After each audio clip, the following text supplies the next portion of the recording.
में अमन चाहिए, उमर अब्दुल्ला साहब की हुकूमत हटाइए, रातों रात अमन दोबारा बहाल होगा। हम उन लोगों में से नहीं थे। हम अगर गए, हमने दरवाजे खटखटाए, हमने जगह जगह ये कहा हम महबूबा मुफ्ती को यहां से हटाने नहीं आए हैं। जब हटाना होगा लोग खुद ब खुद हटाएंगे। इनको हटाना हमारा काम नहीं है। हम अगर आए हैं तो लोगों के जज्बात की तर्जुमानी करने आए हैं। हम यहाँ के लोगों के लिए कुछ हासिल करने आए हैं।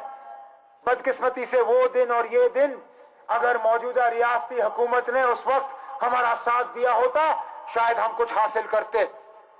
लेकिन उसमें भी हमारे वजीर आला साहिबा को साजिशें नजर आई। कहा कि ये लोग जा रहे हैं मेरी हुकूमत को गिराने के लिए। जब हम वापस आए, बजाय ये कि तमाम तंजीमों को बुला के हमसे बात करते, हमें अलहदा करने की कोशिश की। हम 5 तंजीमें गए थे मरकज से बात करने के लिए। अच्छा होता महबूबा मुफ्ती साहिबा अगर आप तमाम 5 तंजीमों के लीडरों को बुला के हमसे बात करते, लेकिन हमें बुलाया नहीं, कांग्रेस को बुलाया नहीं। जो 3 और लीडर थे, तारिक आमी साहब, हकीम यासीन साहब और गुलाम हसन मीर साहब, उनको अलहदा बुलाया और कहा इन लोगों के साथ मत जाओ, मुझसे बात करो। इसमें भी आपको अच्छा नहीं लगा, इसमें भी आपको ठीक नहीं लगा कि हम इस रियासत के लिए कुछ हासिल करना चाहते थे। अगर यहाँ अंदरूनी खुद मुख्तारी दोबारा बहाल हुई, अगर यहाँ के मसले हल हुए, तो क्या सिर्फ मेरे घर का मसला हल होगा? क्या सिर्फ फारूक साहब का मसला हल होगा? क्या सिर्फ किचलू साहब के घर का मसला या सागर साहब के घर का मसला हल होगा? अगर इस रियासत का मसला हल हुआ तो यहाँ के गरीबों के मसले हल होंगे, यहाँ के अमीरों के मसले हल होंगे, हर किसी का होगा। काश हमारे हुक्मरान अपनी जबान पे कायम रहते। बड़ा आसान होता है इन लोगों के लिए बात करना, वादे करना, लेकिन वो वादे कहाँ जाते हैं वो समझ में नहीं आता। काजी जलालुद्दीन साहब ने तफसीलन आपको पढ़ के सुनाया कि हमने क्या क्या यहां पे किया और उन कामों के नतीजे क्या। मैंने पिछली बार भी वजीर आजम साहब को उनका एक बहुत बड़ा वादा किश्तवाड़ के साथ जो किया गया, मैंने याद दिलाया था। वजीर आजम साहब यहां आए, उनको किश्तवाड़ के वोट चाहिए थे। कहा किश्तवाड़ के लोगों, फारूक अब्दुल्ला और उमर अब्दुल्ला ने आप लोगों के साथ नाइंसाफी की, आपको पीने का पानी नहीं पहुंचाया। मेरे बीजेपी के एमएलए बनाओ, यहां बीजेपी की हुकूमत दो, मैं आपको इतना बड़ा टनल दूंगा कि फारूक अब्दुल्ला और उमर अब्दुल्ला अपनी गाड़ी लेके उस पानी के टनल से निकल जाएंगे। जनाब मैं यहां पे हूं, फारूक साहब यहां पे है, मेरी गाड़ी यहां पे है, लेकिन वो टनल नहीं नजर आता। कहां गया आपका वो गाड़ी का टनल? चलिए जनाब मैं गाड़ी छोड़ देता हूं, मैं पैदल उस टनल से निकलने के लिए तैयार हूं, टनल दिखाइए। चलिए ना, पैदल नहीं, मैं लेट के टनल से निकलने के लिए तैयार हूं। मुझे 1 फुट का पाइप दिखाओ, मैं लेट के उसमें से निकल जाऊंगा, लेकिन टनल दिखाओ, दिखाओ वो टनल जिसके बुनियाद पे आपने किश्तवाड़ के लोगों से वोट लिए।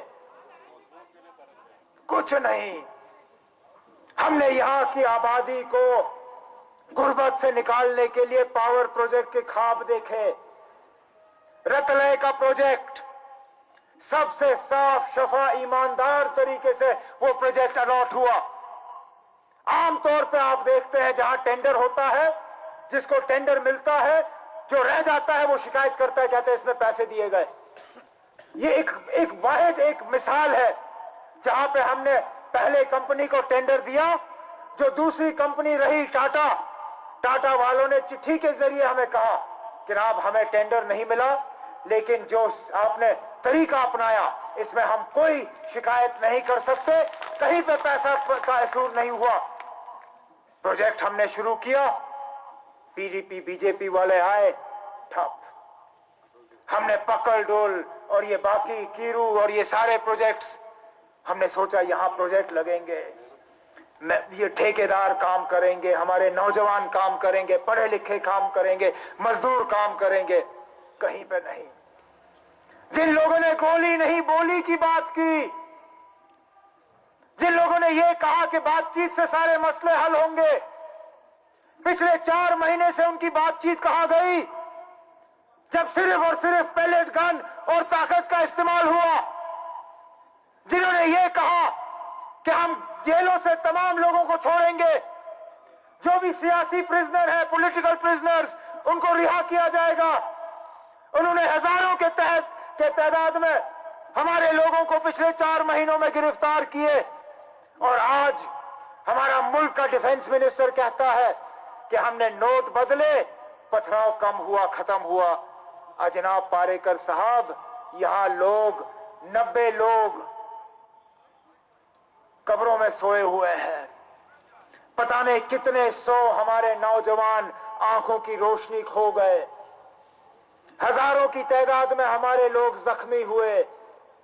आप हमें इतना छोटा समझते हो कि चंद नोटों के लिए हम अपने बच्चों को कुर्बान करेंगे?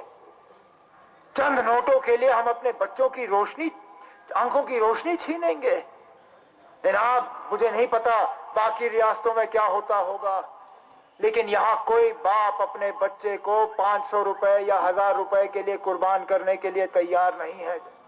यहां अगर लोगों ने पत्थर उठाया या अगर लोगों ने एहतजाज किया, वो इस चीज का नतीजा है कि यहाँ पे मसला है और उस मसले का बातचीत के जरिए हल निकालना जरूरी है। आप हकीकत से हट नहीं सकते। आप हकीकत, अगर आप आंख बंद करेंगे तो हकीकत छुपेगी नहीं, हकीकत वहां की वहीं रहेगी। आप इस धोखे में मत रहिए कि आज अगर दोबारा वादी कश्मीर में थोड़ी बहुत खामोशी आई है, ये आपके कामों का नतीजा है। आज भी आपकी हुकूमत कहीं नजर नहीं आती। इलायदगी पसंद कहते हैं दुकान खोलो, दुकान खुल जाती है। इलायदगी पसंद वाले कहते हैं दुकान बंद, दुकान बंद। स्कूल खोलो, खुल जाता है। स्कूल बंद, स्कूल बंद। हुकूमत की कोई नामो निशान नहीं, उनकी बात ही नहीं चलती। मैं आज चैलेंज करता हूं महबूबा मुफ्ती और उनकी हुकूमत को, जिस दिन कैलेंडर पे दुकान बंद होता है, जरा दुकान खुलवा के दिखाइए मुझे। मैं मानूं कि हाँ, आपकी हुकूमत है, आपकी अथॉरिटी है, आपकी लीडरशिप है, लोगों ने आपको चुना और आप इस रियासत को चला रहे हो।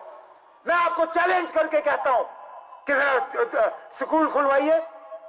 उस वक्त तो आप घुटने टेक के किलानी साहब के सामने जाके माफिया मांग रही थी कि मुझे एक मौका दे दो, गलती हो गई, दोबारा गलती नहीं होगी।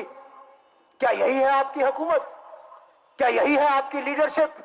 90 लोग आपने कब्र में उतारे और कहीं पे भी आपने अपना कसूर नहीं माना, उल्टा हर किसी और को कसूरवार ठहराया।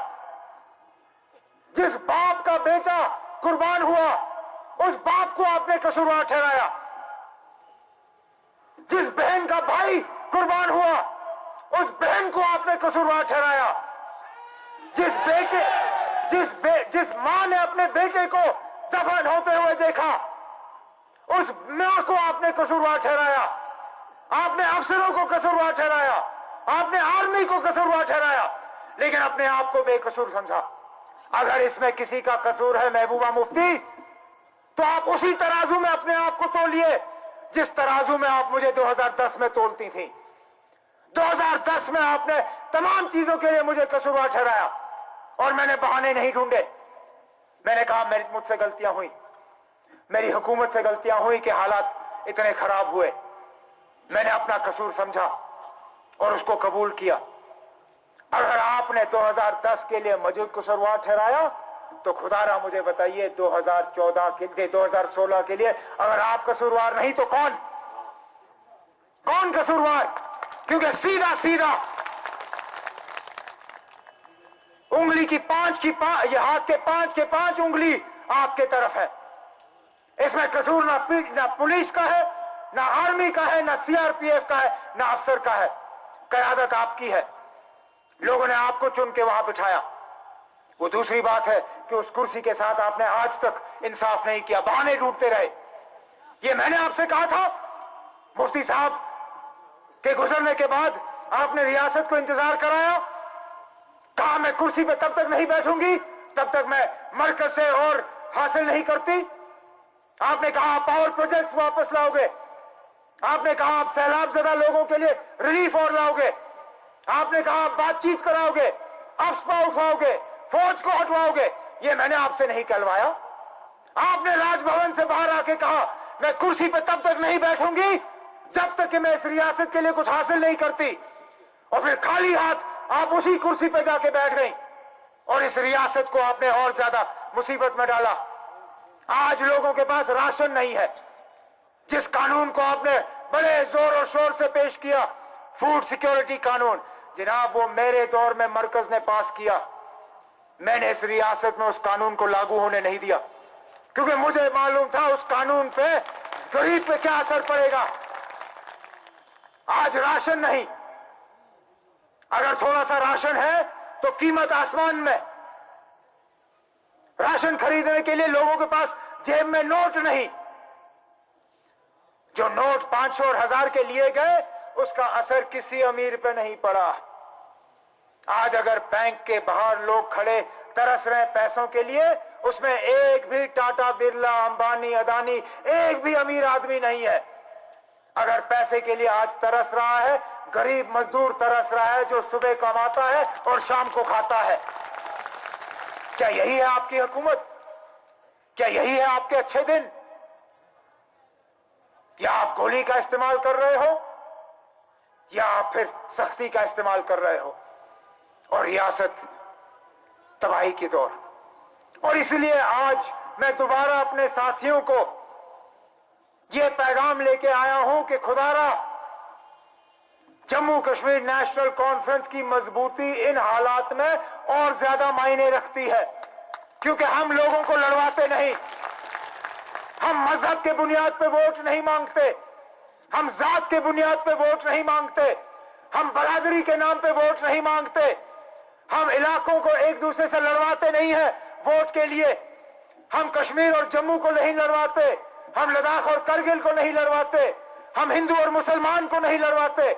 हम कहते हैं अगर नेशनल कॉन्फ्रेंस को ताकत है, वो भाईचारे में ताकत है। हमें ताकत मिलती है जब हम लोगों को एक साथ लाते हैं। हमें विरासत में बाबा कौम का वो नारा मिला है, बाबा कौम शेर कश्मीर का क्या इरशाद, हिंदू मुस्लिम सिख इत्तेहाद। और यही पैगाम, यही नारा, यही फरमान लेके, यही गुजारिश लेके आज मैं और जनाब फारूक साहब आपके साथ आए हैं। इस रियासत में बिलखसूस जनाब वादी में अगर हम तरक्की चाहते हैं, अगर हम अमन चाहते हैं, हमें इस भाईचारे को मजबूत करना होगा। बहुत सी साजिशें होंगी, बहुत सी कोशिशें की जाएंगी इस भाईचारे को जख्म पहुंचाने के लिए, हिंदू और मुसलमानों को लड़वाने के लिए। मौतवाना मेरी आपसे गुजारिश है, इन साजिशों को आप नाकामयाब करिए, इन ताकतों को आप नाकामयाब करिए और नेशनल कॉन्फ्रेंस और इस हल वाले झंडे को आप मजबूती से थाम के रखें। इसी में हमारी इज्जत है, इसी में हमारी तरक्की है, इसी में इस रियासत की भलाई है। यही मेरी गुजारिश और यही मेरे चंद अल्फाज थे। मैं वक्त की कमी को देखते हुए आप सबसे इजाजत चाहता हूं। बहुत बहुत शुक्रिया। अस्सलाम वालेकुम।